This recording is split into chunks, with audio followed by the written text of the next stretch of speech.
Почитувани, вчера заседаваше извршниот комитет на ВМРО-ДПМН, на кој се разговараше за актуелната политичка и економска состојба.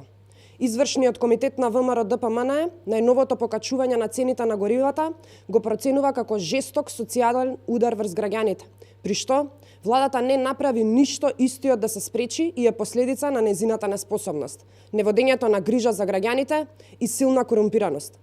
Оправдување не може да биде војната во Украина, со оглед на тоа што самиот претседател Пендаровски кажа дека државниот врв знаел за овие случувања најмалку 4 месеци порано, а владата на Заев и Ковачевски не направи ништо за да се спречи ценовниот шок.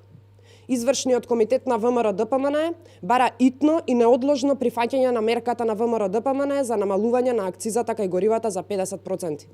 Со оваа мерка, дизел горивото ќе поевтини за 9,5 денари, а бензините за цели 13 денари. Извршниот комитет на ВМРО-ДПМН бара да се намали данокот на додадена вредност за производите за исхрана и за топлинска енергија, односно парното да биде со 0%. Дополнително, бараме и ДДВ-то за електрична енергија да биде 5% и во остатокот од 2022 година. Воедно, бараме владата да го заштити стандардот на граѓаните и да го прифати предлогот на ВМРО-ДПМН за покачување на платите во јавниот сектор согласно коефициентот на тежина на работната сила, прифатен согласно колективните договори. Благодарам.